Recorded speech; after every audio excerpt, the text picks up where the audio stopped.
ਪਰ ਪੁਨ ਪੁਨ ਸੀਸਾ ਜੀ, ਪੁਨ ਪੁਨ ਸੀਸਾ। ਬੰਦੋਂ ਬਾਰ ਬਾਰ ਜਗ ਦੀਸਾ, ਜਾ ਮੈਂ ਅੰਮ੍ਰਿਤ ਗਿਆਨ ਮਾਣਕ ਭਗਤ ਬੈਰਾਗ। ਸ੍ਰੀ ਗੁਰੂ ਗ੍ਰੰਥ ਸਾਹਿਬ ਉਦਦ ਬੰਦੋਂ ਕਰ ਅਨੁਰਾਗ। ਏਕ ਓੰਕਾਰਾ ਸਤਿਗੁਰੂ ਤੇ ਪ੍ਰਸਾਦ ਸਚ ਹੋਏ। ਵਾਹਿਗੁਰੂ ਜੀ ਕੀ ਫਤਿਹ ਹੈ, ਬਿਘਨ ਬਿਨਾਸਨ ਸੋਏ। ਜੈ ਡਿਠੇ ਮਨ ਧੀਰੀਐ, ਕਿਲ ਵਿਖ ਸੋ ਕਿਉ ਵਿਸਰੈ ਮਾਉ ਮੈਂ, ਜੋ ਰਹਾ ਭਰਪੂਰੇ। ਸੋ ਕਿਉ ਵਿਸਰੈ ਮਾਉ ਮੈਂ, ਜੋ ਰਹਿਆ ਭਰਪੂਰੇ। ਕਹਾਂ ਤੁਛ ਪ੍ਰਭ ਬੁੱਧ ਹਮਾਰੀ, ਵਰਨ ਸਕੈ ਮਹਿਮਾ ਜੋ ਤਿਹਾਰੀ। ਹਮ ਨਾ ਸਕਦ ਕਰ ਸਿਫਤ ਤੁਮਾਰੀ, ਆਪ ਲਿਹੋ ਤੁਮ ਕਥਾ ਸੁਧਾਰੀ। ਹਮ ਨਾ ਸਕਦ ਕਰ ਸਿਫਤ ਤੁਮਾਰੀ, ਆਪ ਲਿਹੋ ਤੁਮ ਕਥਾ ਸੁਧਾਰੀ। ਸਤਨਾਮ ਸ੍ਰੀ ਵਾਹਿਗੁਰੂ ਸਾਹਿਬ ਜੀ। ਪ੍ਰਥਮ ਕਹਿਓ ਜਹ ਪਤ ਸੋ ਹੋਇਓ, ਯਾ ਤੇ ਤੁਮਨੇ ਕੀ ਨਸ ਜੋਏ। ਕੁਲ ਹੋਏ ਹੀਨ ਦਰਬ ਤੇ ਹੀਨ, ਜੋ ਭਇਓ ਜਮਾਤਾ ਅਬ ਮਮ ਸੋਏ। ਪਰਮ ਸਨਮਾਨ ਆਵਰ ਸਾਹਿਬ ਕਮਾਲ, बारगाहे इनायत के मालक, कलयुगी जीवों के उद्धार करता, साहिबे सहाबा जोत रूप हर आप, महिमा दे मालक धन धन गुरु पिता श्री गुरुदेव गुरु ग्रंथ साहिब जी दे महान बरकतमई इनायतमई श्री चरण कमलां च विराजमान गुरु प्यारी साध संगत, गुरुदेव जी दी महान इनायत दा सदका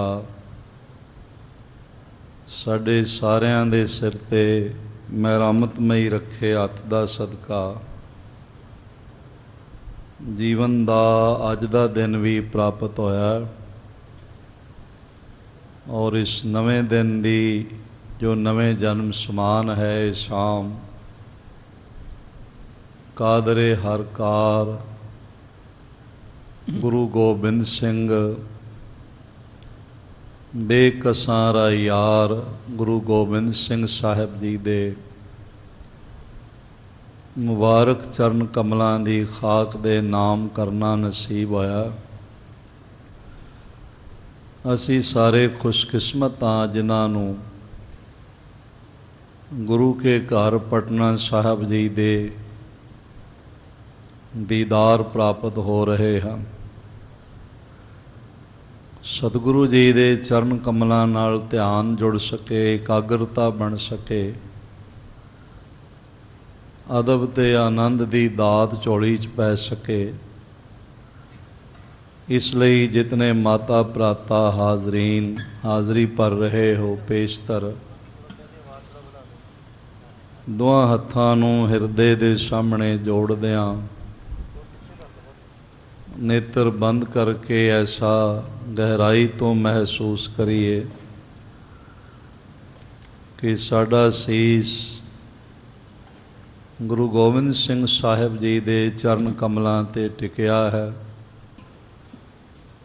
ਤੇ ਸਾਹਿਬ ਜੀਆਂ ਨੇ ਮਿਹਰ ਭਰਿਆ ਹੱਥ ਸਾਡੇ ਸੀਸ 'ਤੇ ਰੱਖਿਆ ਹੋਇਆ। ਗੁਰੂਦੇਵ ਜੀ ਦੇ ਸ਼ਬਦ ਰੂਪੀ ਕਦਮਾਂ ਨੂੰ ਗਲਵੱਕੜੀ ਕਰਦਿਆਂ ਚਰਨ ਚੁੰਮਦਿਆਂ ਹੋਇਆਂ ਗੁਰੂ ਕੀ ਮੁਬਾਰਕ ਫਤਿਹ ਦੁਆਰਾ ਸਾਂਝ ਬਣਾਈਏ। ਵਾਹਿਗੁਰੂ ਜੀ ਕਾ ਖਾਲਸਾ, ਵਾਹਿਗੁਰੂ ਜੀ ਕੀ ਫਤਿਹ। ਕੱਲ ਤੱਕ ਸਰਵਣ ਕਰਦਿਆਂ ਇਤਨਾ ਆਪਨੇ ਸਰਵਣ ਕੀਤਾ ਕਿ ਸਾਹਿਬ ਸ੍ਰੀ ਗੁਰੂ ਅਰਜਨ ਦੇਵ ਜੀ ਮਹਾਰਾਜ, ਉਹਨਾਂ ਦੇ ਗ੍ਰਹਿ ਪੰਡਤ ਲਾਗੀ ਤੇ ਦੀਵਾਨ ਚੰਦੂ ਦੇ ਸੇਵਕ ਸਾਰੇ ਨਗਰ ਨਗਰ ਫਿਰ ਕੇ ਥੱਕ ਕੇ ਜਦ ਕਿਧਰੇ ਉਸ ਵਰਗਾ ਆਖਿਆ ਹੋਇਆ ਰਿਸ਼ਤਾ ਨਾ ਮਿਲਿਆ ਤਾਂ ਉਹ ਗੁਰੂ ਅਰਜਨ ਦੇਵ ਮਹਾਰਾਜ ਜੀ ਦੇ ਮੁਬਾਰਕ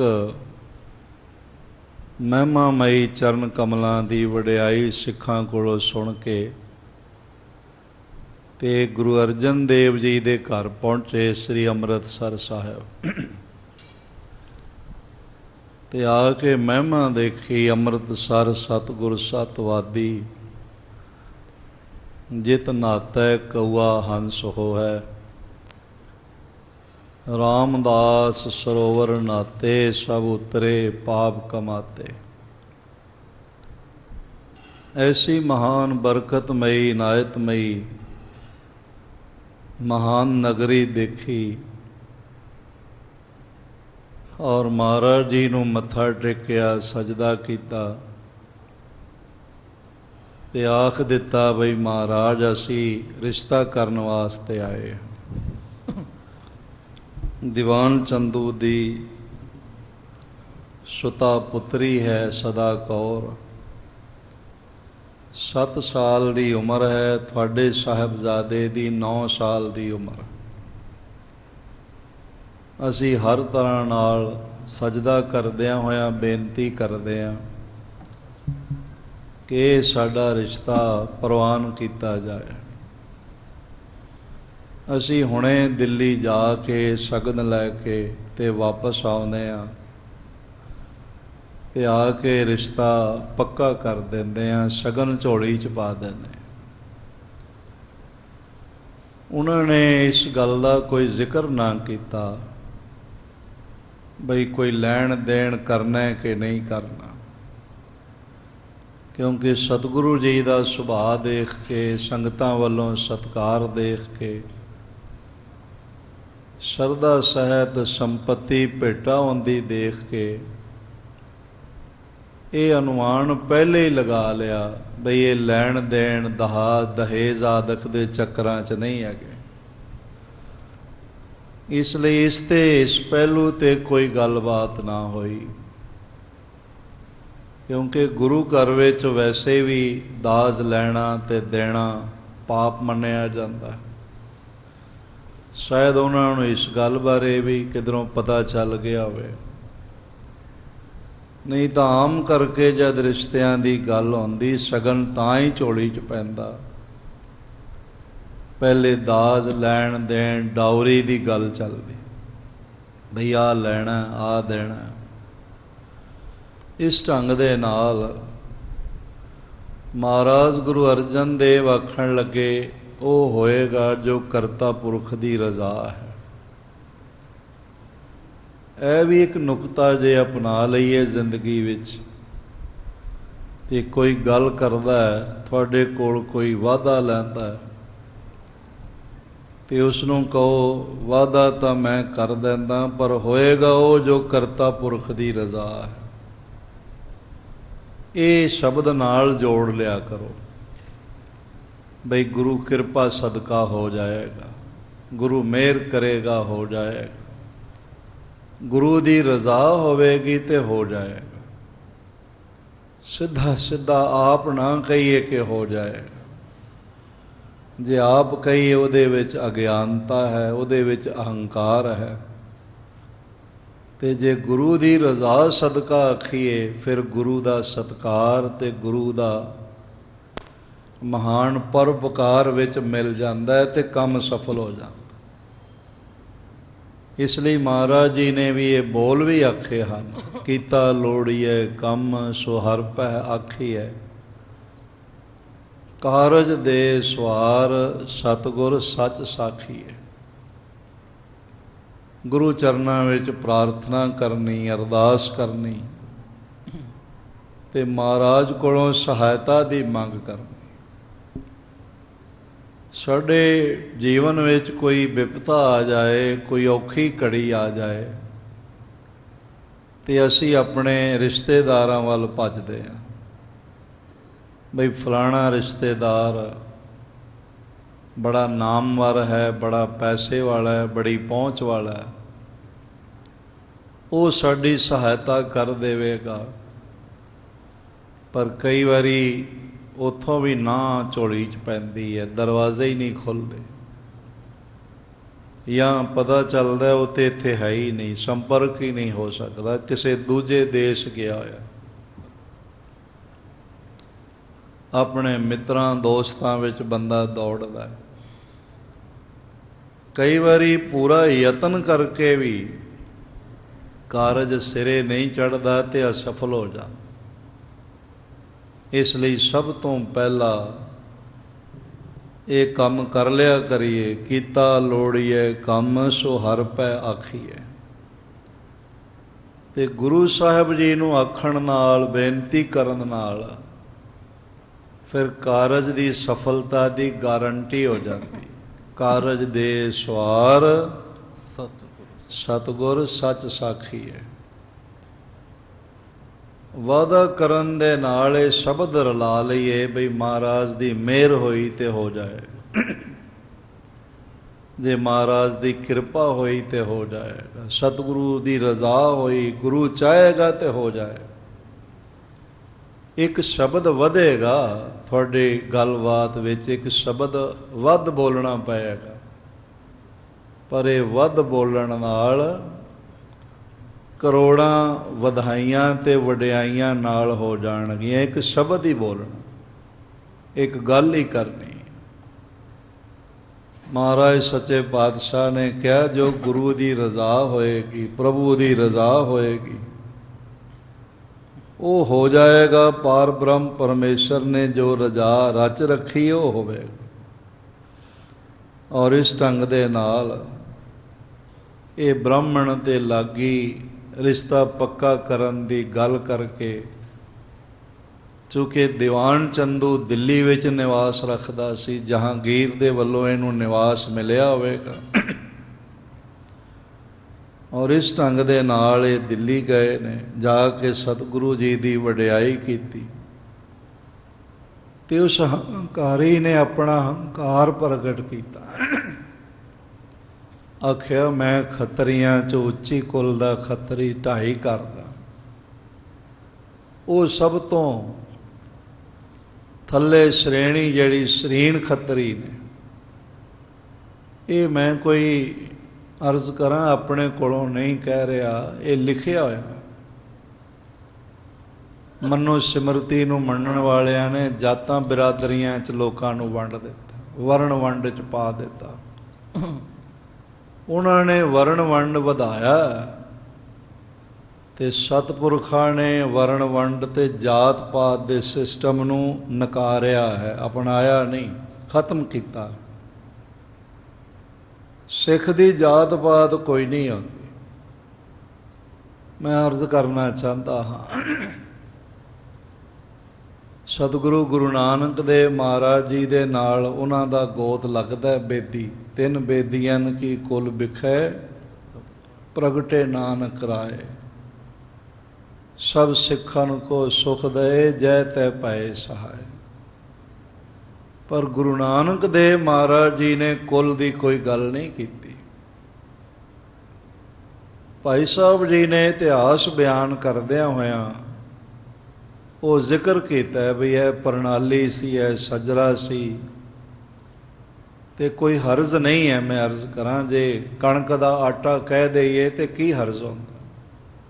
ਕਣਕ ਨੂੰ ਪੀਸਿਆ ਗਿਆ, ਆਟਾ ਬਣਾਇਆ ਗਿਆ, ਮਕਈ ਦਾ ਆਟਾ ਹੈ।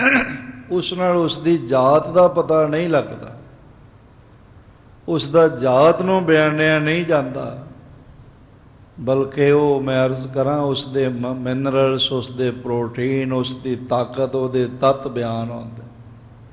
ਇਹ ਗੁੜ ਹੈਗਾ ਹੈ, ਗੰਨੇ ਤੋਂ ਬਣਿਆ, ਕੋਈ ਹਰਜ਼ ਨਹੀਂ।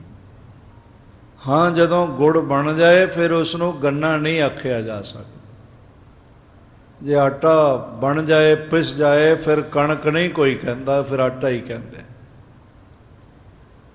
ਮਿੱਠਾ ਪੈਂਦਾ ਹੈ, ਦੇਸੀ ਘਿਓ ਪੈਂਦਾ ਹੈ, ਚੂਨ ਆਟਾ ਪੈਂਦਾ ਹੈ, ਜਲ ਪੈਂਦਾ ਹੈ, ਅਗਨੀ ਦਾ ਸੇਕ ਮਿਲਦਾ ਹੈ, ਫਿਰ ਪੰਚਮ ਕੜਾਹ ਪ੍ਰਸਾਦ ਦੀ ਦੇਗ ਤਿਆਰ ਹੁੰਦੀ। ਮਹਾਰਾਜ ਜੀ ਦੇ ਘਰ ਭੋਗ ਲੱਗਦਾ। ਕੋਈ ਇਹ ਥੋੜ੍ਹੀ ਕਹਿੰਦਾ ਆਟਾ ਲਓ ਜੀ, ਕਿਸੇ ਨੇ ਕਿਹਾ ਅੱਜ ਤੱਕ ਆ ਖੰਡ ਲਓ ਜੀ, ਆ ਜਿਹੜਾ ਹੈ ਤੁਸੀਂ ਘਿਓ ਲਓ ਜੀ, ਨਹੀਂ, ਕੜਾਹ ਪ੍ਰਸਾਦ ਦੀ ਗੱਲ ਹੈ।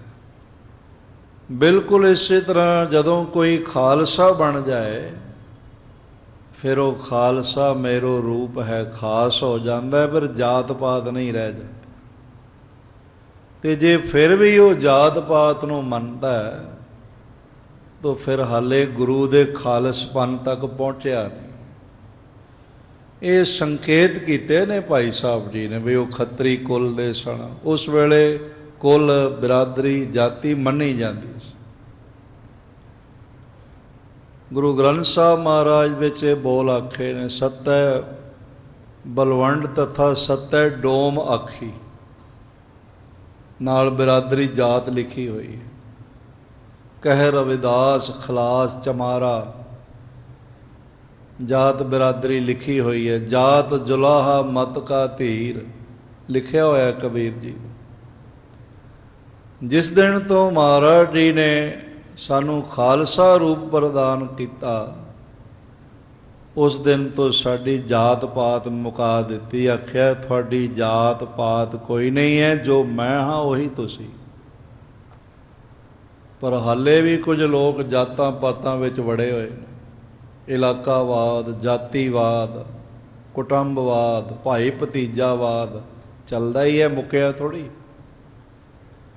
ਉਤਨੀ ਦੇਰ ਤੱਕ ਮੁਕਾਇਆ ਨਹੀਂ ਜਾ ਸਕਦਾ ਜਿਤਨੀ ਦੇਰ ਤੱਕ ਨਾਮ ਨਾਲ ਨਹੀਂ ਜੁੜਿਆ। ਇਹ ਦੀਵਾਨ ਚੰਦੂ ਨੀਵੀਂ ਖੱਤਰੀ ਕੁਲ, ਉੱਚੀ ਖੁੱਤਰੀ ਖੱਤਰੀ ਕੁਲ ਕਿਉਂ ਕਹਿ ਰਿਹਾ? ਕਿਉਂਕਿ ਇਹਦਾ ਹਿਰਦਾ ਨਾਮ ਨਾਲ ਨਹੀਂ ਜੁੜਿਆ ਹੈ, ਸਨਮਾਨ ਨਾਲ ਨਹੀਂ ਜੁੜਿਆ ਹੈ।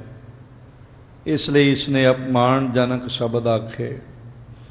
ਵੇ ਕਹਿਣ ਲੱਗਾ, ਪ੍ਰਥਮ ਕਹਿਓ ਜਹ ਪਤ ਸੋ ਹੋਇਓ, ਜਾਂ ਤੇ ਤੁਮਨੇ ਕੀਨਸ ਸੋਏ ਜੋਏ। ਸਾਡੇ ਪਰਿਵਾਰਾਂ 'ਚ ਮੰਨਿਆ ਜਾਂਦਾ ਬਈ ਜਿੱਥੇ ਪਹਿਲਾ ਰਿਸ਼ਤਾ ਤੈਅ ਕਰ ਦਿੱਤਾ, ਉੱਥੇ ਹੀ ਤੈਅ ਹੋ ਗਿਆ, ਉੱਥੇ ਹੀ ਪਤ ਰਹਿੰਦੀ ਹੈ। ਹਾਂਜੀ,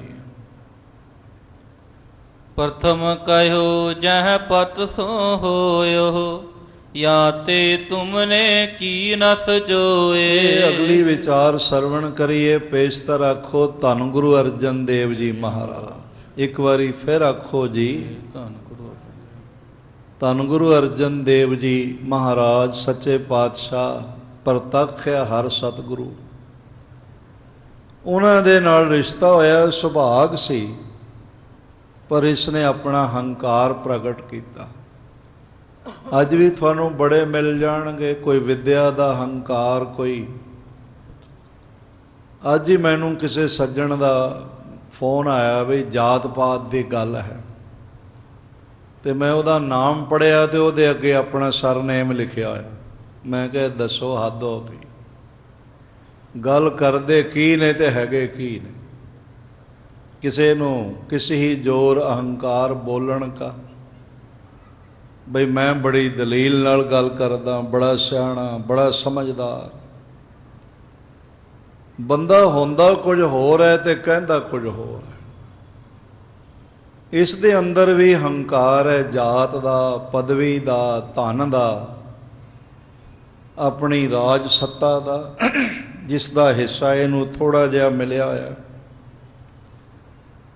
ਮਾਲੀਆ ਅਫਸਰ ਸੀ ਇਹ, ਜਹਾਂਗੀਰ ਦਾ ਮਾਲੀਆ ਇਕੱਠਾ ਕਰਨ ਵਾਲਾ, ਉਗਰਾਹੀ ਕਰਨ ਵਾਲਾ। ਇਹ ਕਹਿਣ ਲੱਗਾ ਚਲੋ ਹੁਣ ਜੋ ਤੁਸੀਂ ਕਰ ਆਏ ਸੋ ਠੀਕ ਕਰ ਆਏ, ਹੁਣ ਮੈਂ ਕੀ ਕਹਿਣਾ ਹੈ। ਕੁਲ ਹੋਏ ਤੀਨ ਦਰਬ ਤੇ ਹੀਨ ਜੋ। ਆਖਣ ਲੱਗਾ ਪਰ ਦੁੱਖ ਦੀ ਗੱਲ ਹੈ, ਕੁਲ ਵੀ ਸਾਡੇ ਨਾਲੋਂ, ਜਾਤ ਸਾਡੇ ਨਾਲੋਂ ਛੋਟੀ ਹੈ ਤੇ ਧਨ ਵੀ ਉਹਨਾਂ ਕੋਲ ਕੋਈ ਨਹੀਂ ਹੈ। ਭਇਓ ਜਮਾਤਾ ਅਬ ਮਮ ਸੋਏ। ਤੇ ਮੈਨੂੰ ਇਹ ਵੀ ਸਾਰੀ ਜ਼ਿੰਦਗੀ ਦੁੱਖ ਰਹੇਗਾ ਵੀ ਨੀਵੀਂ ਕੁਲ ਦਾ ਤੇ ਗਰੀਬ ਜਵਾਈ ਮੈਨੂੰ ਮਿਲਿਆ। ਜੋ ਤੁਸੀਂ ਕਰ ਆਏ ਹੋ ਠੀਕ ਹੈ, ਪਰ ਇਹ ਦੁੱਖ ਮੈਨੂੰ ਰਹੇਗਾ। ਜਗਤ ਰੀਤ ਬਿਗਰਹਿ ਅਬ ਫੇਰੇ। ਜੇ ਹੁਣ ਮੈਂ ਵਾਪਸ ਕਰਦਾ ਉੱਥੇ ਰਿਸ਼ਤਾ ਨਹੀਂ ਕਰਦਾ ਤੇ ਸਾਡੀ ਜਿਹੜੀ ਜਗਤ ਵਿੱਚ ਰੀਤ ਚੱਲੀ ਆ ਰਹੀ, ਪਰੰਪਰਾ ਚੱਲੀ ਆ ਰਹੀ, ਉਹ ਫਿਰਦੀ ਹੈ, ਉਹ ਟੁੱਟਦੀ ਹੈ। ਭਲਾ ਨ ਮਾਨਹਿ ਗੋ ਸੁਨ ਕੋਏ। ਔਰ ਇਸ ਨੂੰ ਸੁਣ ਕੇ ਸਾਡੇ ਖਾਨਦਾਨ ਵਿੱਚ ਕੋਈ ਚੰਗਾ ਨਹੀਂ ਆਖੇਗਾ। ਆਪਨ ਥਾਨ ਕਰ ਨਾਤੇ ਹਿਤ ਮੈਂ। ਔਰ ਇਸ ਤਰ੍ਹਾਂ ਦੇ ਨਾਲ ਅਪਰ ਥਾਨ ਕਰ ਨਾਤੇ ਹਿਤ ਮੈਂ ਤੁਹਾਨੂੰ ਹੋਰ ਕਿਸੇ ਵੱਡੇ ਥਾਂ ਨਾਥਾ ਕਰਨ ਵਾਸਤੇ ਪਠਿਓ ਵਿਪਰ ਤਬ ਕਰਿਓ ਸੋ ਹੋਏ। ਮੈਂ ਤੁਹਾਨੂੰ ਭੇਜਿਆ ਸੀ, ਪਰ ਚਲੋ ਜੋ ਕਰ ਆਏ ਹੋ ਸਾਡੇ ਖਾਨਦਾਨ ਚ ਇਸ ਤਰ੍ਹਾਂ ਹੀ ਹੈ ਵੀ ਆਪਣੇ ਥਾਂ ਭੇਜੀਦਾ, ਤੇ ਜੋ ਬ੍ਰਾਹਮਣ ਕਰ ਆਵੇ ਫਿਰ ਉਹਨੂੰ ਮੰਨ ਲਈਦਾ ਹੈ। ਕੀਤੀ ਆਦਿਕ ਕੁਛ ਅਪਰ ਬੜਾਈ। ਇਸ ਤਰ੍ਹਾਂ ਹੋਰ ਵੀ ਕੁਝ ਉਹਨੇ ਆਪਣੀ ਵਡਿਆਈ ਕੀਤੀ ਹੈ। ਆਪਣੀ ਕਹੀ ਧਾਰ ਹੰਕਾਰ। ਆਪਣੀ ਵਡਿਆਈ ਹੰਕਾਰ ਕਰਕੇ ਕਰਦਾ ਪਿਆ। ਜਿਤਨਾ ਮਰਜ਼ੀ ਧਨ ਹੋਵੇ, ਗਿਆਨ ਹੋਵੇ, ਸਨਮਾਨ ਹੋਵੇ, ਅਭਿਮਾਨ ਨਾ ਹੋਵੇ।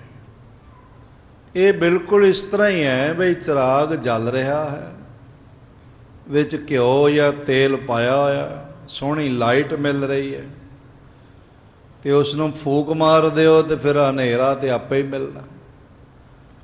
ਸਾਰਾ ਕੁਝ ਹੈ, ਧਨ ਹੈ, ਗਿਆਨ ਹੈ, ਸਨਮਾਨ ਹੈ, ਪਰ ਜੇ ਅਭਿਮਾਨ ਹੈ ਤੇ ਸਨਮਾਨ ਗਿਆਨ ਦੇ ਚਿਰਾਗ ਨੂੰ ਫੂਕ ਮਾਰ ਦਿੱਤੀ ਹੈ, ਬੁਝਾ ਦਿੱਤਾ, ਆਪ ਹੀ ਬੁਝਾ ਦਿੱਤਾ। ਇਸ ਲਈ ਇਹ ਗੁਨਾਹੇ ਅਜ਼ੀਮ ਹੈ ਤੇ ਇਸ ਤੋਂ ਬਚਣਾ ਚਾਹੀਦਾ ਹੈ। ਕਹਿਓ ਸਗਨ ਕੋ ਅਬਲੇ ਗਮਨੋ। ਇਸ ਨੇ ਹੰਕਾਰ ਦੇ ਬੋਲ ਕਹਿੰਦੇ ਆਇਆ ਕਿਹਾ ਸਗਨ ਲੈ ਜਾਓ ਤੇ ਜਾ ਕੇ ਸਗਨ ਲਾ ਆਵੋ। ਜਥਾ ਜੋਗ ਜੈਸੋ ਵਿਵਹਾਰ। ਤੇ ਜਿਤਨਾ ਵੀ ਹੋਰ ਵਿਵਹਾਰ ਹੈਗਾ ਸਗਨ ਆਦਿਕ ਦਾ ਉਹ ਲੈ ਜਾਓ, ਕਰਕੇ ਆਓ। ਚੰਦੂ ਦਾਰਾ ਨੇ ਸਭ ਦੀਨਸ। ਤੇ ਚੰਦੂ ਦੀ ਘਰ ਵਾਲੀ ਨੇ, ਉਹਦੀ ਪਤਨੀ ਨੇ ਜੋ ਕੁਝ ਉਹਨਾਂ ਦਿਨਾਂ ਵਿੱਚ ਕਰਦੇ ਹੋਣਗੇ, ਕੋਈ ਨਾਰੀਅਲ ਆਦਿਕ, ਕੋਈ ਤਿਲਕ ਵਗੈਰਾ ਦਾ ਸਮਾਨ, ਕੋਈ ਹੋਰ ਬਸਤਰ ਆਦਿਕ ਜੋ ਕਰਦੇ ਹੋਣਗੇ, ਉਹ ਸਾਰਾ ਸਗਨ ਦਾ ਸਮਾਨ ਦਿੱਤਾ। ਚਾਲਿਓ ਪੰਥ ਦਿਜ ਆਨੰਦ ਧਾਰ। ਤੇ ਜਿਹੜਾ ਦਿਜ ਹੈ ਨਾ ਉਹ ਬੜਾ ਖੁਸ਼ ਹੈ ਬਈ ਮੈਂ ਰਿਸ਼ਤਾ ਬਿਲਕੁਲ ਠੀਕ ਕੀਤਾ, ਤੇ ਚੰਦੂ ਐਵੇਂ ਨਾਰਾਜ਼ ਹੋ ਰਿਹਾ। ਉਸ ਤੋਂ ਵਧੀਆ ਰਿਸ਼ਤਾ ਤੇ ਲੱਭਿਆ ਹੀ ਨਹੀਂ ਜਾ ਸਕਦਾ। ਜਿਤਨੀ ਮੈਂ ਮਿਹਨਤ ਕੀਤੀ ਹੈ, ਜਿਤਨਾ ਅਸੀਂ ਖੋਜਬੀਨ ਕੀਤੀ ਹੈ, ਜਿਸ ਤਰ੍ਹਾਂ ਘਰ ਸ਼ਹਿਰ ਦੇਖੇ, ਇਹ ਜਾਣ ਕੇ ਐਵੇਂ ਨਾਰਾਜ਼ ਹੁੰਦਾ ਪਿਆ, ਗੁੱਸੇ 'ਚ ਆਇਆ ਹੋਇਆ। ਸਮਧੀ ਮਿਲੈ ਮਹਾਤਮ ਜਾਣੈ। ਪਰ ਕੋਈ ਗੱਲ ਨਹੀਂ, ਜਦੋਂ ਆਪਣੇ ਕੁੜਮ ਨੂੰ ਮਿਲੇਗਾ ਨਾ, ਭਾਵ ਗੁਰੂ ਅਰਜਨ ਦੇਵ ਜੀ ਨੂੰ, ਉਦੋਂ ਸਾਰਾ ਮਹਾਤਮ ਜਿਹੜਾ ਉਹ ਸਮਝ ਵਿੱਚ ਆ ਜਾਏਗਾ। ਉਹਨਾਂ ਦੀ ਵਡਿਆਈ ਇਹਦੀ ਸਮਝ ਵਿੱਚ ਆ ਜਾਏਗੀ। ਅਬ ਦੀਵਾਨ ਇਮ ਕਰਤ ਉਚਾਰ। ਤੇ ਹੁਣ ਐਵੇਂ ਇਹ ਗੱਲਾਂ ਕਰਦਾ ਪਿਆ, ਤਾਂ ਕਰ ਰਿਹਾ ਕਿਉਂਕਿ ਗੁਰੂ ਅਰਜਨ ਦੇਵ ਜੀ ਨੂੰ ਮਿਲਿਆ ਨਹੀਂ, ਉਹਨਾਂ ਨੂੰ ਦੇਖਿਆ ਨਹੀਂ, ਉਹਨਾਂ ਦਾ ਘਰ-ਬਾਰ, ਉਹਨਾਂ ਦਾ ਨਿਰਹੰਕਾਰ ਹਿਰਦਾ, ਉਹਨਾਂ ਦਾ ਪਰਿਵਾਰ, ਉਹਨਾਂ ਦਾ ਸਤਿਕਾਰ ਇਹਨੇ ਕੁਝ ਦੇਖਿਆ ਨਹੀਂ। ਇਸ ਲਈ ਇਹ ਕ੍ਰੋਧ ਵਿੱਚ ਗੱਲਾਂ ਕਰ ਰਿਹਾ ਹੈ। ਜਬ ਚੰਦੂ ਗੁਰ ਨਿੰਦ ਉਚਾਰੀ। ਤੇ ਜਦੋਂ ਹੰਕਾਰ ਭਰੇ ਹਿਰਦੇ ਚੰਦੂ ਦੀਵਾਨ ਚੰਦੂ ਮਲ ਨੇ ਸਤਿਗੁਰੂ ਜੀ ਦੀ ਨਿੰਦਾ ਕੀਤੀ। ਨਿੰਦਾ ਤੇ ਉਸਤਤ ਨੂੰ ਵੀ ਸਮਝਣਾ ਵੀ ਇਹ ਹੁੰਦਾ ਕੀ ਹੈ।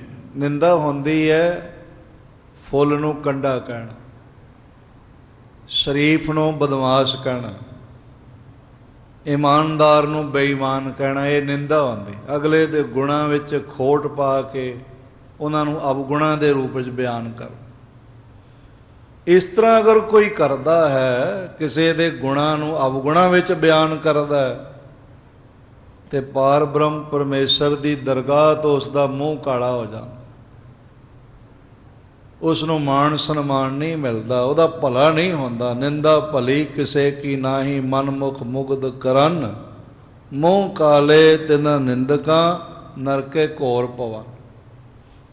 ਦਰਗਾਹ ਵਿੱਚੋਂ ਮੂੰਹ ਕਾਲਾ ਹੁੰਦਾ ਉਸ ਦਾ, ਤੇ ਸਾਧ ਸੰਗਤ ਜਿਹਦਾ ਮੂੰਹ ਦਰਗਾਹ ਚੋਂ ਹੀ ਕਾਲਾ ਹੋ ਜਾਏ, ਉਹਨੂੰ ਇੱਥੇ ਸਨਮਾਨ ਕਿੱਥੋਂ ਮਿਲਣਾ? ਇਹ ਤਾਂ ਦਰਗਾਹ ਦੀਆਂ ਬਰਕਤਾਂ ਦਾ ਪਰਛਾਵਾਂ ਹੀ ਹੈ ਜੋ ਇੱਥੇ ਮਿਲਦਾ ਪਿਆ।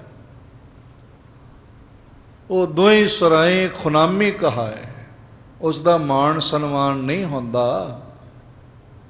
ਇਸ ਲਈ ਹੰਕਾਰ ਵਾਲੇ ਦਾ ਮੂੰਹ ਦਰਗਾਹ ਚੋਂ ਕਾਲਾ ਹੋ ਜਾਂਦਾ। ਨਿੰਦਾ ਹੋਈ ਫੁੱਲ ਨੂੰ ਕੰਡਾ ਕਹਿਣਾ, ਗੁਣਾਂ ਨੂੰ ਅਵਗੁਣ ਕਹਿਣਾ, ਚੰਗਿਆਈ ਨੂੰ ਕਿਸੇ ਤਰ੍ਹਾਂ ਬੁਰਾਈ ਵਿੱਚ ਬਦਲਣਾ। ਇਹ ਤੁਹਾਨੂੰ ਆਮ ਹੀ ਮਿਲ ਜਾਏਗਾ ਬਈ ਕਿਸੇ ਦੀ ਚੰਗਿਆਈ ਹੈ, ਵਡਿਆਈ ਹੈ, ਤੇ ਉਹਨੂੰ ਕੋਈ ਢੰਗ ਤਰੀਕਾ ਵਰਤੋ, ਹਰ ਹਰਬੇ ਉਹਨੂੰ ਬੁਰਾਈ ਵਿੱਚ ਬਦਲ ਦਿਓ, ਉਸ ਨੂੰ ਭੈੜਾ ਕਹਿਣਾ, ਉਸ ਨੂੰ ਅਪੋਜ਼ ਕਰਨਾ। ਅਪੋਜ਼ ਕਰਨਾ ਸ਼ਬਦ ਵੀ ਹਲੇ ਠੀਕ ਹੈ, ਪਰ ਨਿੰਦਾ ਇਹ ਹੈਗੀ ਹੈ ਅਗਲੇ ਦੇ ਹਰ ਗੁਣ ਨੂੰ ਅਵਗੁਣ ਬਿਆਨ ਕਰਨਾ, ਹਰ ਖੂਬਸੂਰਤੀ ਨੂੰ ਬਦਸੂਰਤੀ ਬਿਆਨ ਕਰਨਾ। ਔਰ ਇਸ ਢੰਗ ਨਾਲ ਉਸਤਤ ਹੈ ਕੰਡੇ ਨੂੰ ਫੁੱਲ ਕਹਿਣਾ, ਬਈ ਇਹ ਤਾਂ ਜੀ ਫੁੱਲ ਹੈ ਜੀ, ਇਹ ਤੇ ਜੀ ਬੜਾ ਹੀ ਕੋਮਲ ਹੈ। ਦੁਸ਼ਟ ਨੂੰ ਸੰਤ ਕਹਿਣਾ, ਇਹ ਉਸਤਤ ਹੈ। ਤੇ ਸਾਹਿਬ ਗੁਰੂ ਤੇਗ ਬਹਾਦਰ ਸਾਹਿਬ ਮਹਾਰਾਜ, ਜਿਨ੍ਹਾਂ ਨੇ ਪਟਨਾ ਸਾਹਿਬ ਨੂੰ ਆਪਣਾ ਘਰ ਕਿਹਾ, ਪਟਨਾ ਗੁਰੂ ਕਾ ਘਰ ਹੈ, ਉਹਨਾਂ ਦਾ ਬਚਨ ਕਿ ਜਿਹੜਾ ਅਭਿਆਸੀ ਪੁਰਖ ਹੈ ਦੋਹਾਂ ਨੂੰ ਛੱਡ ਦੇਵੇ। ਉਸਤਤ ਨਿੰਦਾ ਦੋ ਤਿਆਗੈ, ਖੋਜੈ ਪਦ ਨਿਰਬਾਨਾ। ਫੁੱਲ ਨੂੰ ਫੁੱਲ ਕਹਿਣ ਦੀ ਹਿੰਮਤ ਤੇ ਬੜਿਆਂ 'ਚ ਆ ਜਾਂਦੀ ਹੈ, ਪਰ ਕੰਡੇ ਨੂੰ ਕੰਡਾ ਕਹਿਣ ਵੇਲੇ, ਕਿਉਂਕਿ ਚੁੱਭਦਾ ਹੈ ਨਾ ਅੱਗੋਂ, ਲੋਕੀ ਕਹਿੰਦੇ ਅਸੀਂ ਕੀ ਲੈਣਾ, ਸਾਡਾ ਕੀ ਕੰਮ ਹੈ, ਅਸੀਂ ਕੀ ਕਰਨਾ, ਜੋ ਹੁੰਦਾ ਹੋਣ ਦਿਓ। ਪਰ ਨਹੀਂ, ਜਿਹੜਾ ਗੁਰਸਿੱਖ ਹੈ, ਜਿਹੜਾ ਗੁਰੂ ਨਾਲ ਜੁੜਿਆ ਹੋਇਆ ਹੈ, ਉਹ ਫੁੱਲ ਨੂੰ ਫੁੱਲ ਵੀ ਆਖੇਗਾ ਤੇ ਕੰਡੇ ਨੂੰ ਕੰਡਾ ਵੀ ਆਖੇਗਾ। ਇਹ ਮਹਾਨ ਗੁਣ ਹੈ ਗੁਰਸਿੱਖੀ ਵਾਲਾ।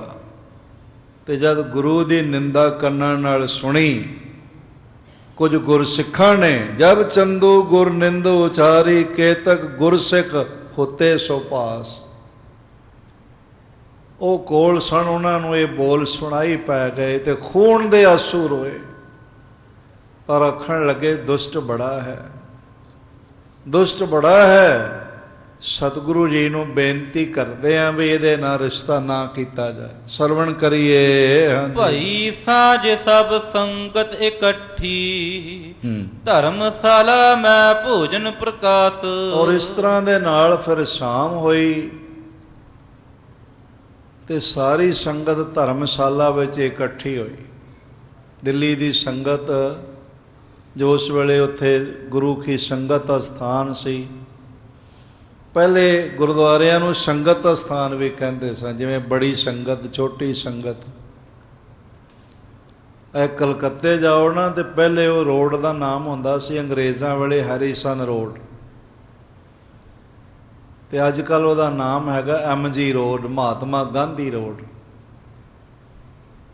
ਉੱਥੇ ਗੁਰੂ ਨਾਨਕ ਦੇਵ ਮਹਾਰਾਜ ਜੀ ਦਾ ਇਤਿਹਾਸਕ ਅਸਥਾਨ ਹੈ। ਅੱਜ ਬੜਾ ਬਾਜ਼ਾਰ ਵੀ ਉਹਨੂੰ ਕਹਿੰਦੇ, MG ਰੋਡ, ਹੈਰੀਸਨ ਰੋਡ, ਬੜਾ ਬਾਜ਼ਾਰ।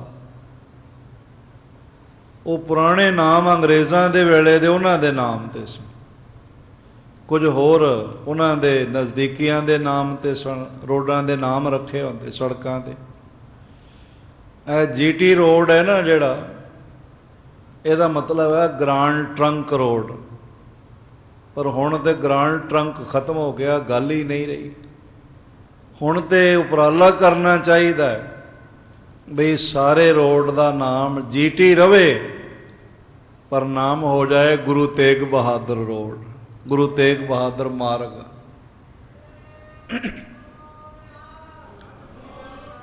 ਬਸ ਇੱਕ ਐਮ ਹੋਰ ਲਾਉਣਾ, GTM ਹੋ ਜਾਏਗਾ,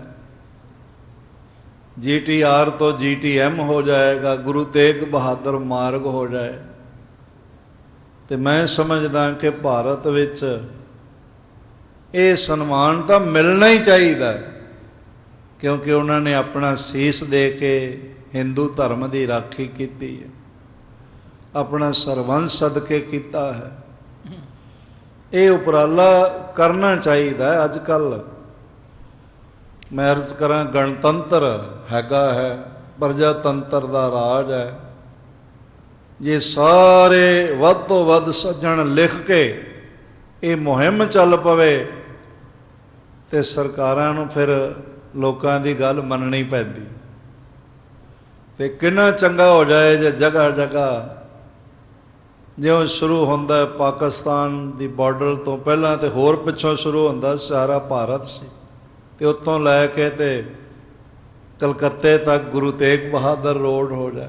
ਤੇ ਵੈਸੇ ਮਹਾਰਾਜ ਨੇ ਇੱਧਰ ਦੀ ਯਾਤਰਾ ਵੀ ਕੀਤੀ ਹੋਈ, ਸਤਿਗੁਰੂ ਪਾਤਸ਼ਾਹ ਸਾਹਿਬ ਸਾਰੇ ਸ਼ਹਿਰਾਂ 'ਚੋਂ ਲੰਘੇ ਨੇ। ਬਰੇਲੀ ਉਹਨਾਂ ਦਾ ਸਥਾਨ ਹੈ, ਲਖਨਊ ਉਹਨਾਂ ਦਾ ਸਥਾਨ ਹੈ, ਗੁਰਦੁਆਰਾ ਅਈਆਗੰਜ ਇਤਿਹਾਸਕ ਸਥਾਨ ਹੈ ਗੁਰੂ ਤੇਗ ਬਹਾਦਰ ਸਾਹਿਬ ਜੀ ਦਾ। ਹੋਰ ਸ਼ਹਿਰਾਂ ਵਿੱਚ ਸਥਾਨ ਨੇ, ਸਾਸਾਰਾਮ ਮਹਾਰਾਜ ਦਾ ਸਥਾਨ ਹੈ, ਬਨਾਰਸ ਮਹਾਰਾਜ ਦਾ ਸਥਾਨ ਹੈ, ਇਲਾਹਾਬਾਦ ਮਹਾਰਾਜ ਦਾ ਸਥਾਨ ਹੈ, ਪ੍ਰਯਾਗਰਾਜ। ਜਬ ਹੀ ਜਾਤ ਤਿਰਵੇਣੀ ਭਏ, ਪੁੰਨ ਦਾਨ ਦਿਨ ਕਰਤ ਬਿਤੈ।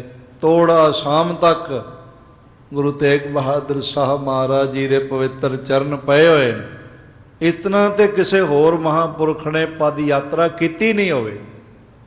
ਤੇ ਜੇ ਨਾਮ ਗੁਰੂ ਤੇਗ ਬਹਾਦਰ ਮਾਰਗ ਹੋ ਜਾਏ ਤੇ ਹਰਜ਼ ਕੀ ਹੈ? ਕੋਈ ਨੁਕਸਾਨ ਤੇ ਨਹੀਂ, ਸਨਮਾਨ ਹੀ ਹੈ। ਤੇ ਜਿਹੜੇ ਫਿਰਕੇ, ਜਿਹੜੀਆਂ ਕੌਮਾਂ ਪਰਉਪਕਾਰ ਕਰਨ ਵਾਲੇ ਮਹਾਂਪੁਰਖਾਂ ਦਾ ਸਨਮਾਨ ਕਰਦੀਆਂ ਨੇ, ਫਿਰ ਉਹਨਾਂ ਦਾ ਸਨਮਾਨ ਸਦਾ ਹੀ ਰਹਿੰਦਾ ਹੈ। ਤੇ ਜੇ ਅੜਕੇ ਪਾਈਏ ਤੇ ਫਿਰ ਅਪਮਾਨ ਹੀ ਹੋਣਾ। ਮਹਾਰਾਜ ਜੀ ਦਾ ਘਰ ਤਾਂ ਵੱਡੀ ਸਨਮਾਨ ਵਾਲਾ ਘਰ ਹੈ।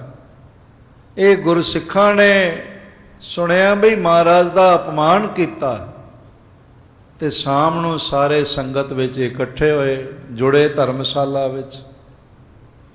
ਜਿੱਥੇ ਵੀ ਗੁਰਦੁਆਰਾ ਹੋਵੇ ਨਾ, ਜੇ ਕੋਈ ਪਿੰਡ ਦੇ ਲੋਕ ਚਾਹਣ ਵੀ ਸਾਡੇ ਪਿੰਡ ਵਿੱਚ ਬਰਕਤਾਂ ਵਸਣ, ਧਿਆਨ ਨਾਲ ਸੁਣਿਓ। ਸਾਡੀ ਕੌਮ ਦਾ ਬਹੁਤ ਵੱਡਾ ਹਿੱਸਾ 12,500 ਪਿੰਡ ਨੇ, ਪੰਜਾਬ ਪਿੰਡਾਂ ਵਿੱਚ ਰਹਿੰਦਾ। ਜੇ ਕੋਈ ਚਾਹੇ ਵੀ ਸਾਡੇ ਪਿੰਡ ਵਿੱਚ ਸਦਾ ਖੁਸ਼ੀਆਂ ਬਣੀਆਂ ਰਹਿਣ ਤੇ ਕੋਈ ਵਿਪਤਾ ਨਾ ਪੈਣ, ਤੇ ਸਰਬੱਤ ਦਾ ਭਲਾ ਮੰਗਦਿਆਂ ਚਲੋ ਪਿੰਡ ਦਾ ਹੀ ਭਲਾ ਕਰ ਲਈਏ, ਤੇ ਫਿਰ ਸਾਰੇ ਪਿੰਡ ਦੇ ਲੋਕ ਭਾਵੇਂ ਪਰਿਵਾਰ ਦੇ ਇੱਕ ਜੀ ਜਾਣ, ਸ਼ਾਮ ਨੂੰ ਗੁਰਦੁਆਰੇ ਜ਼ਰੂਰ ਹਾਜ਼ਰੀ ਭਰਿਆ ਕਰੋ। ਸ਼ਹਿਰਾਂ ਵਿੱਚ ਜਿੱਥੇ ਜਿੱਥੇ ਗੁਰਦੁਆਰੇ ਨੇ, ਸੰਗਤਾਂ ਅੱਜ ਕੱਲ੍ਹ ਤੇ ਚਲੋ ਲੋਕਡਾਊਨ ਚੱਲ ਰਿਹਾ, ਇਹ ਖੁੱਲ੍ਹ ਜਾਏ ਤੇ ਫਿਰ ਹਰ ਪਰਿਵਾਰ ਦਾ, ਜੇ ਸਾਰੇ ਨਹੀਂ ਤੇ ਇੱਕ ਇੱਕ ਮੈਂਬਰ ਤੇ ਜ਼ਰੂਰ ਆਓ, ਤੇ ਫਿਰ ਤੁਸੀਂ ਉਹਦੀਆਂ ਬਰਕਤਾਂ ਦੇਖ ਲਓ, ਫਿਰ ਤੁਸੀਂ ਖੁਸ਼ੀਆਂ ਦੇਖ ਲਓ, ਖਿੜੇ ਦੇਖ ਲਓ।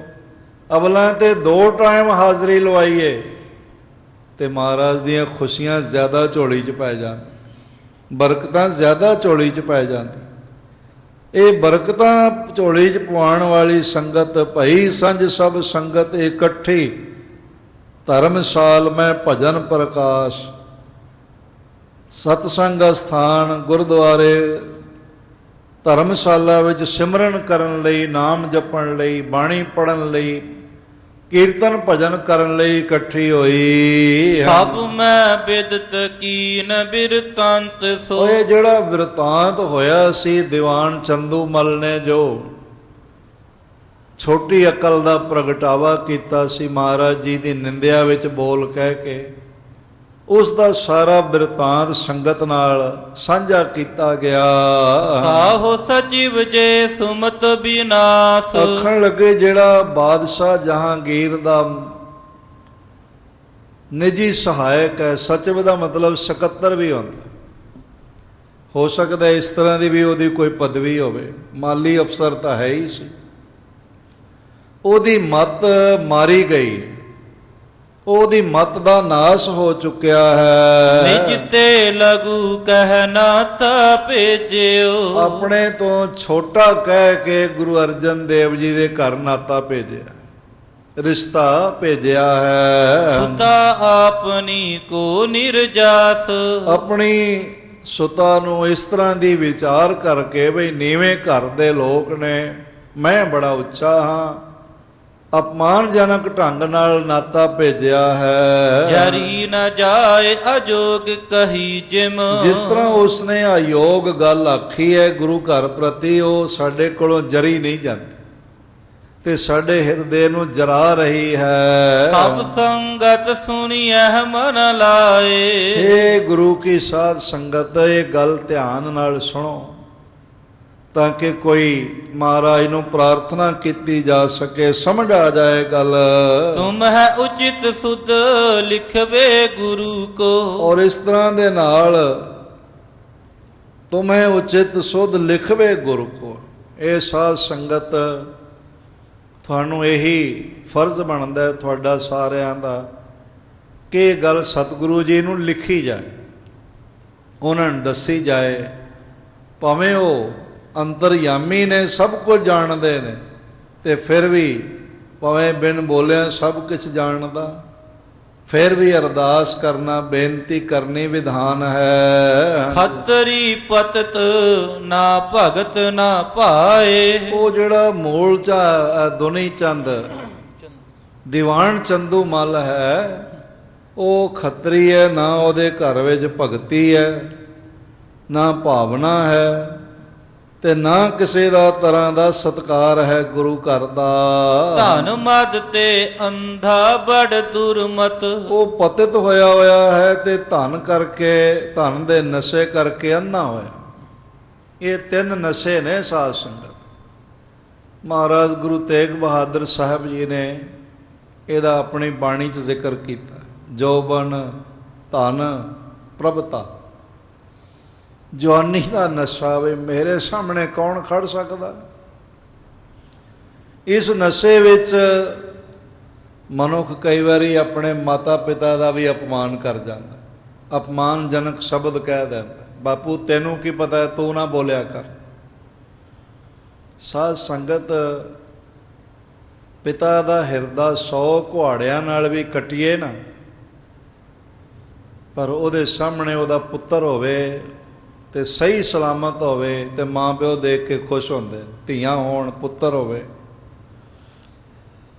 ਪਰ ਹਜ਼ਾਰਾਂ ਕੁਲਹਾੜਿਆਂ ਦੀ ਜ਼ਖਮ ਦੀ ਪੀੜ, ਦਰਦ ਮਾਤਾ ਪਿਤਾ ਦੇ ਹਿਰਦੇ ਨੂੰ ਉਦੋਂ ਪਹੁੰਚਦੀ ਹੈ ਜਦੋਂ ਧੀਆਂ ਪੁੱਤਰ ਕਹਿ ਦੇਣ, ਬਾਪੂ ਤੈਨੂੰ ਕੀ ਪਤਾ ਹੈ, ਤੂੰ ਨਾ ਹਰ ਗੱਲ 'ਚ ਬੋਲਿਆ ਕਰ। ਉਹਨਾਂ ਨੂੰ ਆਤਮ ਹੱਤਿਆ ਵਰਗਾ ਲੱਗਦਾ ਹੈ ਵੀ ਮੇਰੇ ਪੁੱਤਰ ਨੇ, ਮੇਰੀ ਧੀ ਨੇ, ਮੇਰੇ ਦਮਾਦ ਨੇ ਮੇਰੀ ਹੱਤਿਆ ਕਰ ਦਿੱਤੀ। ਇਸ ਤਰ੍ਹਾਂ ਜਿਹੜੇ ਕਰਦੇ ਨੇ, ਫਿਰ ਸਾਰੀ ਜ਼ਿੰਦਗੀ ਉਹਨਾਂ ਦੀ ਝੋਲੀ ਸੁੱਖ ਨਾਲ ਨਹੀਂ ਭਰਦੀ, ਭਾਵੇਂ ਮਿਹਨਤ ਜਿੰਨੀ ਮਰਜ਼ੀ ਕਰ ਲੈਣ, ਧਨ ਜਿੰਨਾ ਮਰਜ਼ੀ ਬਣਾ ਲੈਣ, ਸਟੇਟਸ ਜੋ ਮਰਜ਼ੀ ਪੈਦਾ ਕਰ ਲੈਣ, ਅੰਦਰ ਪੀੜਾ ਬਣੀ ਰਹੇ, ਅੰਦਰ ਦੁੱਖ ਬਣਿਆ ਰਹੇ, ਉਸ ਦਾ ਨਾਸ਼ ਨਹੀਂ ਹੁੰਦਾ। ਇਸ ਢੰਗ ਦੇ ਨਾਲ ਇਹਦੀ ਧਨ ਮੱਧ ਵਿੱਚ ਹੈਗਾ, ਜੋਬਨ ਧਨ, ਧਨ ਦਾ ਮੱਧ, ਧਨ ਹੈ ਦੂਜੇ ਨੂੰ ਸਮਝਣਾ ਹੀ ਕੱਖ ਨਹੀਂ। ਜਿੰਨਾ ਹੰਕਾਰ ਵੱਧਦਾ ਜਾਏਗਾ, ਨਿਰੰਕਾਰ ਮਿਟਦਾ ਜਾਏਗਾ, ਨਜ਼ਰ ਨਹੀਂ ਆਏਗਾ, ਤੇ ਜਿੰਨਾ ਸਤਿਕਾਰ ਵੱਧਦਾ ਜਾਏਗਾ, ਨਿਰੰਕਾਰ ਦਾ ਦੀਦਾਰ ਸਭ ਜਗ੍ਹਾ ਹੋਣ ਲੱਗ ਪਏ। ਇਹ ਧਨ ਦੇ ਨਸ਼ੇ ਵਿੱਚ ਹੈ, ਜੋਬਨ ਧਨ ਪ੍ਰਭਤਾ, ਵਡਿਆਈ ਪਦਵੀ ਮਿਲ ਗਈ, ਉਹਦਾ ਨਸ਼ਾ। ਹੁਣ ਕਿਸੇ ਨੂੰ ਕੁਝ ਸਮਝਦਾ ਹੀ ਨਹੀਂ। 4 ਕੌਡੀਆਂ ਬੰਨ ਪੱਲੇ ਪਿਆ, ਟੇਢੇ ਕਦਮ ਟਿਕਾਵੇ, ਕੌਡੀ ਇੱਕ ਵੀ ਨਾਲ ਨਹੀਂ ਜਾਣੀ, ਤੀਲਾ ਇੱਕ ਵੀ ਨਾਲ ਨਹੀਂ ਜਾਣਾ, ਭਰਦਾ ਫਿਰੇ ਕਲਾਵੇ।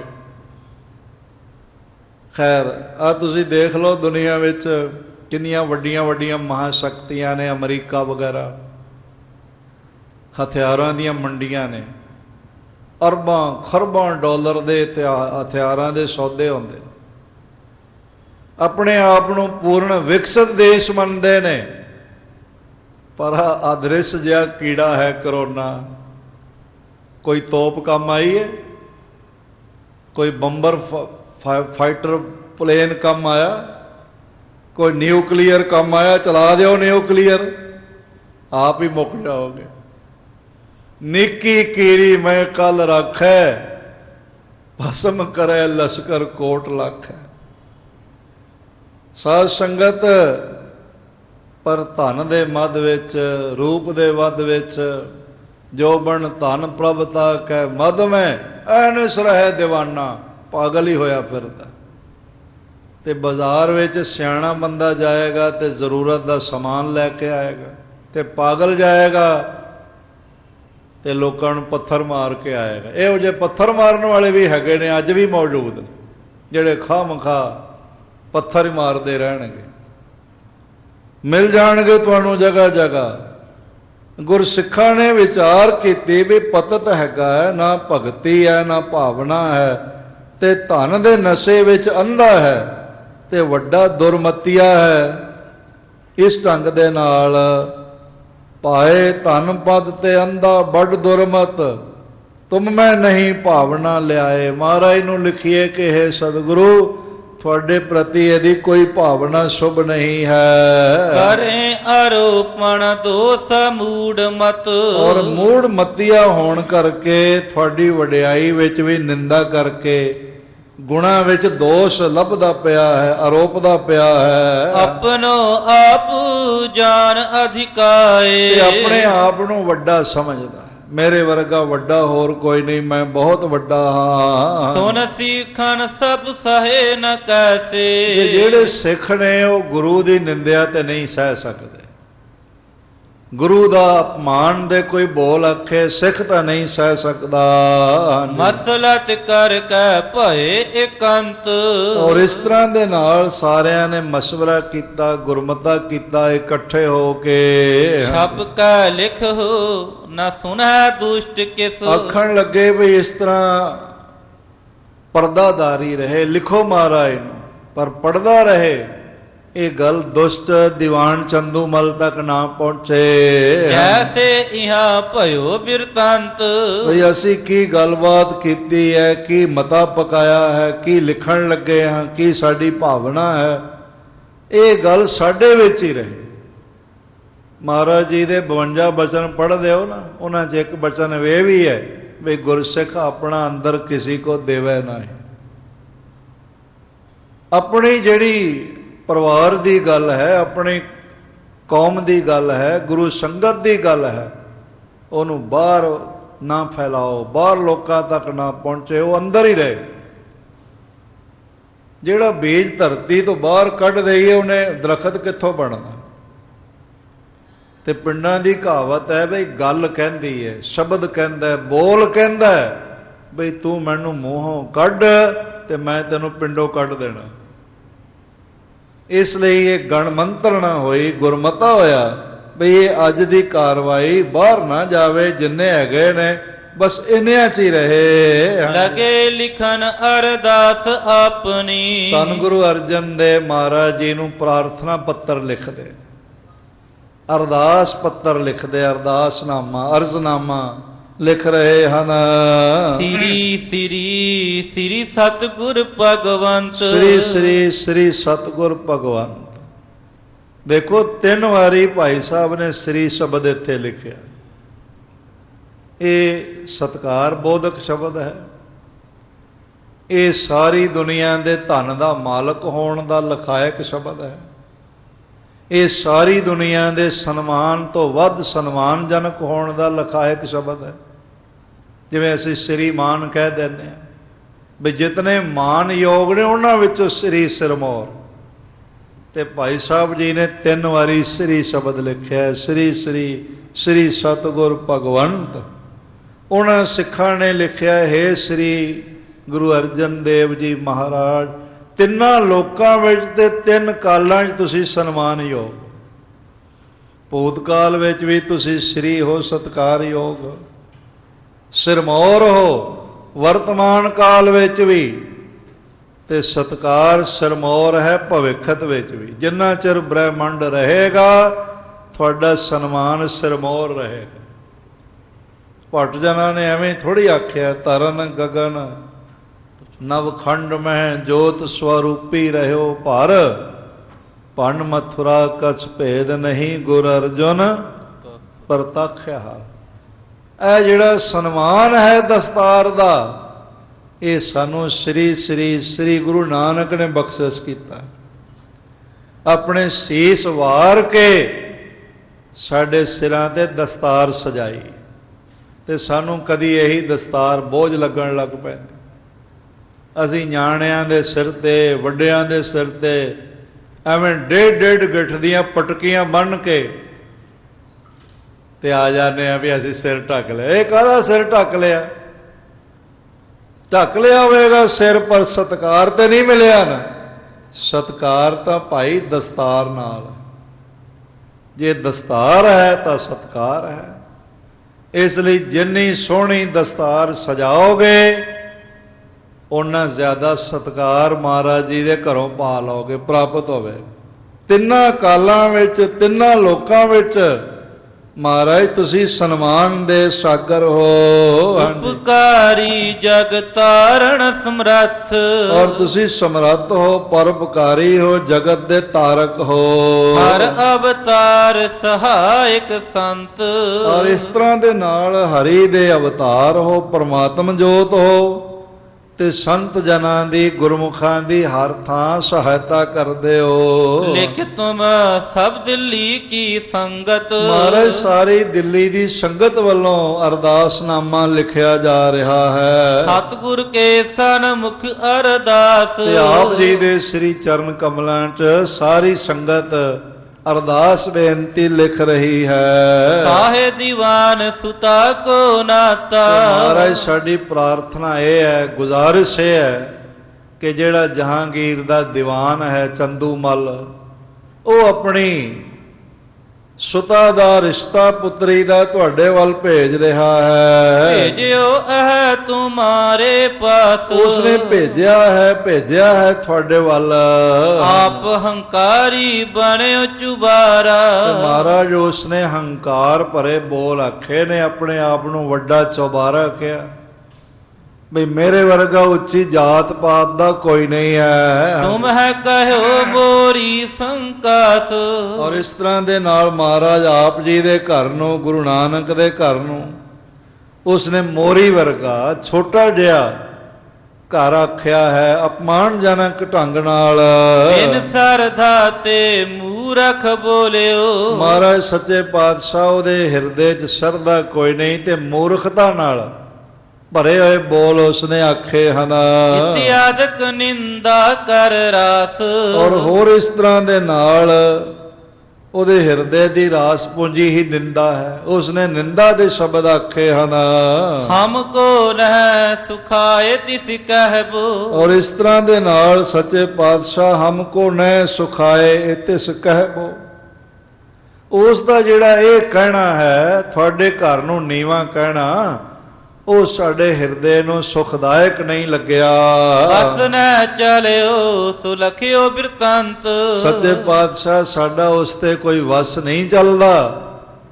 ਉਹ ਹੰਕਾਰੀ ਹੈ, ਸੈਨਿਕ ਉਹਦੇ ਨਾਲ ਨੇ, ਜਹਾਂਗੀਰ ਨਾਲ ਉਹਦੀ ਨੇੜਤਾ ਹੈ, ਹਰ ਪ੍ਰਕਾਰ ਨਾਲ ਸਰਕਾਰੇ ਦਰਬਾਰੇ ਬੜਾ ਬਲਸ਼ਾਲੀ ਹੈ, ਤੇ ਮਹਾਰਾਜ ਉੱਥੇ ਸਾਡਾ ਵਸ ਨਹੀਂ ਚੱਲਿਆ। ਪਰ ਅਸੀਂ ਆਪਣਾ ਹਿਰਦਾ ਤੁਹਾਡੇ ਚਰਨਾਂ 'ਚ ਖੋਲ ਰਹੇ ਹਾਂ। ਸੁਤਾ ਨ ਸਾਕਤ ਕੀ ਤੁਮ ਲੀਜੋ, ਮਹਾਰਾਜ ਸਾਕਤ ਹੈ, ਨਾਸਤਿਕ ਹੈ, ਸਾਡੀ ਪ੍ਰਾਰਥਨਾ ਹੈ ਜੇ ਆਪ ਸਾਡੀ ਪ੍ਰਾਰਥਨਾ ਨੂੰ ਮੰਨੋ ਤੇ ਉਹਦੀ ਪੁੱਤਰੀ ਨਾਲ ਰਿਸ਼ਤਾ ਨਾ ਕਰੋ। ਇਹ ਸੰਗਤ ਕੋ ਅਹਮਤੰਤ, ਮਹਾਰਾਜ ਸੱਚੇ ਪਾਤਸ਼ਾਹ ਇਹ ਸੰਗਤ ਦੀ ਬੇਨਤੀ ਰੂਪ ਰਾਏ ਹੈ। ਪਠਿਓ ਦੂਤ ਤੁਰਨ ਚਲ ਪਹੁੰਚੋ, ਇਸ ਤਰ੍ਹਾਂ ਦੇ ਨਾਲ ਝਟਪਟ ਸਿੱਖ ਨੂੰ ਕਿਹਾ ਜਾਓ, ਰਾਤੋਂ ਰਾਤ ਚੱਲ ਪਾਓ। ਇਹ ਸੰਦੇਸ਼ ਲਾਗੀਆਂ ਦੇ ਪਹੁੰਚਣ ਤੋਂ ਪਹਿਲੇ ਗੁਰੂ ਅਰਜਨ ਦੇਵ ਮਹਾਰਾਜ ਜੀ ਕੋਲ ਪਹੁੰਚ ਜਾਣਾ ਚਾਹੀਦਾ, ਕਿਉਂਕਿ ਉਹਨਾਂ ਤੇ ਰਸਤੇ ਵਿੱਚ ਆਰਾਮ ਨਾਲ ਜਾਣਾ ਸੀ। ਰਾਹ ਵਿੱਚ ਜਿੱਥੇ ਜਗ੍ਹਾ ਮਿਲਣੀ ਸੀ ਪਿੰਡ ਵਾਲਿਆਂ ਕੋਲੋਂ ਦਬਕੇ ਮਾਰ ਕੇ ਮੰਜੇ ਮੰਗਵਾਉਣੇ ਸਨ। ਔਰ ਇਹ ਚੱਲਦੇ ਵੀ ਇਸ ਤਰ੍ਹਾਂ ਸਨ। ਸ਼ਾਹੀ ਦੂਤ ਜਿਹੜੇ ਹੁੰਦੇ ਸਨ ਨਾ, ਉਹ ਇੱਕ ਪਿੰਡ ਵਿੱਚ ਜਾਂਦੇ ਸਨ ਤੇ ਉਹਨਾਂ ਨੂੰ ਕਹਿੰਦੇ ਸਨ ਜਾਓ ਜਾ ਕੇ ਮੰਜਾ ਲਿਆਓ, ਬਿਸਤਰਾ ਵਿਛਾ ਕੇ ਲਿਆਓ। ਤੇ ਫਿਰ 4 ਜਣੇ ਵਗਾਰੀ ਲੱਭ ਲੈਣੇ, ਫੜ ਲੈਣੇ, ਉਹਨਾਂ ਨੂੰ ਕਹਿਣਾ ਮੰਜਾ ਚੁੱਕੋ ਤੇ ਸਾਨੂੰ ਅਗਲੇ ਪਿੰਡ ਤੱਕ ਛੱਡ ਕੇ ਆਓ। ਉਹਨਾਂ ਫਿਰ ਅੱਗੇ ਮੰਜਾ ਚੁੱਕਣਾ ਤੇ ਅਗਲੇ ਪਿੰਡ ਤੱਕ ਛੱਡ ਕੇ ਆਉਣਾ। ਇਸ ਤਰ੍ਹਾਂ ਮੰਜਿਆਂ ਤੇ ਹੋਟੇ ਲੈਂਦੇ ਜਾਂਦੇ ਸੀ। ਉਹਨਾਂ ਇਸ ਤਰ੍ਹਾਂ ਜਾਣਾ ਸੀ। ਪਰ ਇਹ ਸਿੱਖ ਜੋ ਘੋੜੀ ਆਦਿਕ ਤੇਜ਼ ਸਾਧਨ ਸੀ ਉਹਨਾਂ ਦਿਨਾਂ ਵਿੱਚ, ਉਹਨੂੰ ਕਿਹਾ ਲੈ ਕੇ ਜਾਓ ਤੇ ਉਹਨਾਂ ਦੇ ਪਹੁੰਚਣ ਤੋਂ ਪਹਿਲਾਂ ਪਹਿਲਾਂ ਸ੍ਰੀ ਗੁਰੂ ਅਰਜਨ ਦੇਵ ਜੀ ਤੱਕ ਪਹੁੰਚਣਾ ਕਰੋ। ਜਬ ਲੋ ਵਿਪਰ ਨਾ ਤਿਲਕ ਕੜੰਤ, ਜਦੋਂ ਚਿਰ ਵਿਪਰ ਜਾ ਕੇ ਤਿਲਕ ਕਰ ਦੇਵੇ, ਨਾਤਾ ਲੱਗ ਜਾਏ, ਰਿਸ਼ਤਾ ਚੜਾ ਦਿੱਤਾ ਜਾਵੇ, ਉਸ ਤੋਂ ਪਹਿਲਾਂ ਪਹਿਲਾਂ ਮਹਾਰਾਜ ਤੱਕ ਬੇਨਤੀ ਪਹੁੰਚਾਓ। ਹਾਂਜੀ, ਤਬ ਲੋ ਸੁਣ ਦਿਓ ਸ੍ਰੀ ਸਤਿਗੁਰ ਕੋ। ਔਰ ਇਸ ਤਰ੍ਹਾਂ ਦੇ ਨਾਲ ਉਦੋਂ ਤੋਂ ਪਹਿਲੇ ਪਹਿਲੇ ਪਹੁੰਚ ਕੇ ਸਤਿਗੁਰੂ ਪਾਤਸ਼ਾਹ ਜੀ ਤੱਕ ਸਾਡਾ ਇਹ ਬੇਨਤੀ ਪੱਤਰ ਅਰਦਾਸਨਾਮਾ ਪਹੁੰਚਾ ਦਿਓ। ਜਥਾ ਦੁਸ਼ਟ ਜਾਣਹਿ ਭਗਵੰਤ। ਔਰ ਜਿਸ ਤਰ੍ਹਾਂ ਕਿ ਮਹਾਰਾਜ ਸੱਚੇ ਪਾਤਸ਼ਾਹ ਇਸ ਦੀ ਦੁਸ਼ਟਤਾਈ ਨੂੰ ਸਮਝ ਲੈਣ। ਹਾਂਜੀ, ਜਬ ਤੇ ਪ੍ਰਥਮ ਆਣ ਸੁਧ ਦੀਨਸ। ਔਰ ਇਸ ਤਰ੍ਹਾਂ ਦੇ ਨਾਲ ਜਦੋਂ ਤੋਂ ਪਹਿਲਾਂ ਹੀ ਆ ਕੇ ਖਬਰ ਦੇਣੀ ਹੈ ਸਾਰੀ। ਹੁਣ ਇਸ ਵੇਲੇ ਵਕਤ ਦਾ ਤਕਾਜ਼ਾ ਹੈ। ਬਾਕੀ ਵਿਚਾਰ ਮਹਾਰਾਜ ਜੀ ਦੀ ਮਿਹਰ ਸਦਕਾ, ਨਜ਼ਰੇ ਇਨਾਇਤ ਸਦਕਾ, ਕੱਲ ਗੁਰੂ ਬਖਸ਼ਿਸ਼ ਸਦਕਾ, ਗੁਰੂ ਦੀ ਰਜ਼ਾ ਸਦਕਾ ਆਪ ਜੀ ਦੇ ਨਜ਼ਰ ਕਰਨ ਦਾ ਨਿਮਾਣਾ ਜਿਹਾ ਯਤਨ ਕਰਾਂਗੇ। ਹੁਣ ਆਪ ਸਾਰਿਆਂ ਨੇ ਬਹੁਤ ਪ੍ਰੇਮ ਸਹਿਤ ਸਰਵਣ ਕੀਤਾ ਹੈ। ਸਾਰਿਆਂ ਦਾ ਹਾਰਦਿਕ ਤੌਰ ਤੇ ਧੰਨਵਾਦ ਹੈ। ਬੜੀ ਇਕਾਗਰਤਾ ਬਣਾਈ ਰੱਖੀ। ਗੁਰੂ ਪਾਤਸ਼ਾਹ ਸਭ ਦੀਆਂ ਝੋਲੀਆਂ ਭਰਨ, ਜਗਤ ਜਲੰਦੇ ਦੀ ਰਾਖੀ ਹੋਵੇ, ਕਰੋਨਾ ਮਹਾਮਾਰੀ ਦਾ ਨਾਸ਼ ਹੋਵੇ।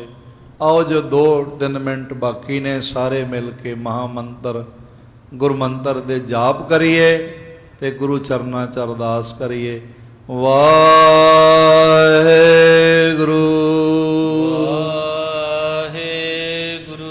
ਵਾਹਿਗੁਰੂ ਵਾਹਿਗੁਰੂ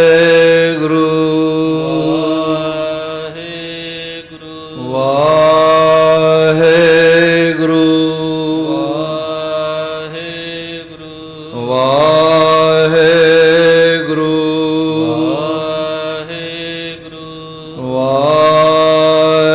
ਵਾਹਿਗੁਰੂ ਵਾਹਿਗੁਰੂ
ਵਾਹਿਗੁਰੂ ਜੀ ਕਾ ਖਾਲਸਾ ਵਾਹਿਗੁਰੂ ਜੀ ਕੀ ਫਤਿਹ। ਕਾਦਰ